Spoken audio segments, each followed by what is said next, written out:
मुझे यकीन है कि हम सभी जानते हैं कि उद्योगों को कार्य करने के लिए बहुत ज्यादा पावर की आवश्यकता होती है, लेकिन क्या आप जानते हैं कि एसी जनित्र का उपयोग उनके कार्य करने के लिए किया जाता है? हाँ, आपने सही सुना। लेकिन क्या आपने एसी जनित्र के कार्य प्रणाली को देखा है? और क्या आप इसके पीछे की कार्यविधि को जानते हैं?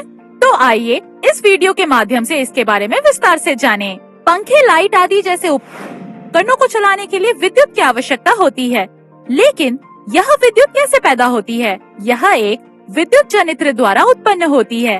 जनित्र एक उपकरण है जो परावर्तित करता है यांत्रिक ऊर्जा को विद्युत ऊर्जा में। एक जनित्र मोटर से भिन्न होता है क्योंकि एक मोटर विद्युत ऊर्जा को यांत्रिक ऊर्जा में परावर्तित करती है। यहाँ हम अध्ययन करेंगे एसी जनित्र के बारे में। जनित्र का कार्य सिद्धांत विद्युत चुंबकीय प्रेरण है। जब एक विद्युत चालक को चुंबकीय क्षेत्र में गति कराया जाता है तो उसके सिरों पर एक विद्युत वाहक बल उत्पन्न होता है।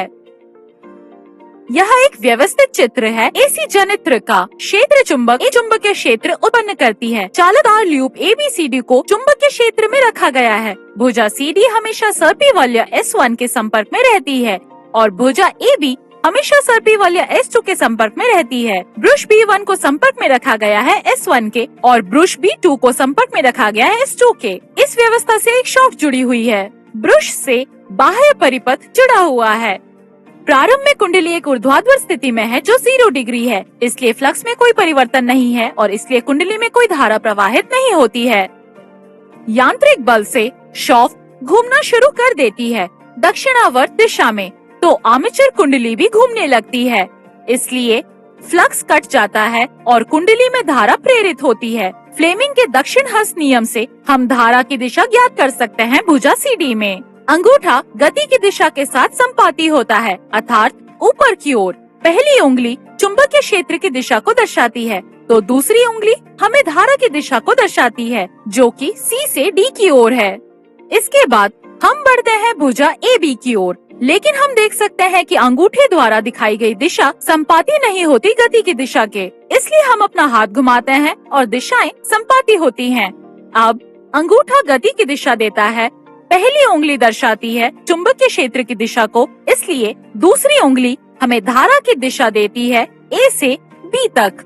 जैसे ही कुंडली क्षैतिज स्थिति में पहुंचती है, जो कि 90 डिग्री है, फ्लक्स के परिवर्तन की दर अधिकतम होती है, इसलिए प्रेरित विद्युत वाहक बल अधिकतम होता है और इसलिए धारा भी अधिकतम है। अब धारा बाह्य परिपथ में S1 B1 पर प्रवेश करती है जो धनात्मक होती है और बाह्य परिपथ से B2 पर बाहर निकलती है जो ऋणात्मक हो जाती है और S2 से होकर गुजरती है। इस स्थिति के दौरान भुजा AB उत्तरी ध्रुव तथा भुजा CD दक्षिणी ध्रुव के सम्मुख होती है। जैसे ही कुंडली ऊर्ध्वाधर स्थिति में पहुंचती है, जो कि 180 डिग्री है, फ्लक्स के परिवर्तन की दर 0 होती है, इसलिए प्रेरित EMF 0 होता है। फिर से कुंडली घूमना शुरू कर देती है। जब यह क्षैतिज स्थिति तक पहुंच जाती है, जो कि 270 डिग्री है, प्रेरित EMF अधिकतम होता है। हम यहाँ कुंडली की 2 स्थितियाँ देख सकते हैं। शुरुआत में भुजा CD दक्षिणी ध्रुव के सम्मुख थी, लेकिन अब यह उत्तरी ध्रुव के सम्मुख है। यहाँ तक कि भुजा AB जो शुरू में उत्तरी ध्रुव के सम्मुख थी, अब दक्षिणी ध्रुव के सम्मुख घूमती है। साथ ही धारा प्रवाहित होती है भुजा DC से भुजा BA की ओर, लेकिन B2 अभी भी S2 के साथ और B1 S1 के संपर्क में है, इसलिए धारा बाह्य परिपथ में प्रवेश करती है B2 से, जो धनात्मक हो जाती है और परिपथ से B1 बाहर निकलती है जो ऋणात्मक हो जाती है, इसलिए धारा की दिशा विपरीत हो जाती है और हम तरंग का ऋणात्मक आधा चक्र देख सकते हैं। जैसे ही घूर्णन जारी रहता है, कुंडली ऊर्ध्वाधर स्थिति में पहुंच जाती है, जो कि 360 डिग्री है और प्रेरित धारा 0 होती है, जैसा कि हम इस ग्राफ में देख सकते हैं। आइए इसे फिर से देखें। प्रारंभ में कुंडली 0 डिग्री पर है, इसलिए कोई धारा प्रवाहित नहीं होती है। जब कुंडली 90 डिग्री तक पहुंचती है, तो प्रेरित धारा अधिकतम होती है और भुजा AB से भुजा CD की ओर प्रवाहित होती है। धारा बाह्य परिपथ में प्रवेश करती है सर्पी वलय S1 ब्रुश B1 से और बाह्य परिपथ को ब्रुश B2 और सर्पी वलय S2 से बाहर निकलती है। जब कुंडली 180 डिग्री तक पहुंचती है, तो उत्पन्न धारा 0 होती है और हमें तरंग रूप का धनात्मक आधा चक्र प्राप्त होता है। अब जब कुंडली 270 डिग्री तक पहुंचती है तो उत्पन्न धारा फिर से अधिकतम हो जाती है, लेकिन अब यह विपरीत दिशा में प्रवाहित हो जाती है, जो भुजा CD से भुजा AB तक होती है। यह बाह्य परिपथ में प्रवेश करती है सर्पी वलय S2 ब्रुश B2 से और बाह्य परिपथ से बाहर निकलती है ब्रुश B1 और सर्पी वलय S1 से। फिर से जब कुंडली 360 डिग्री तक पहुंचती है तो प्रेरित धारा शून्य होती है, इसलिए हमें तरंग रूप का ऋणात्मक आधा चक्र प्राप्त होता है। यह कुंडली के प्रत्येक घूर्णन के साथ जारी रहता है। चूंकि धारा की दिशा हर आधे चक्र में एकांतर होती है, इसलिए इसे प्रत्यावर्ती धारा कहा जाता है।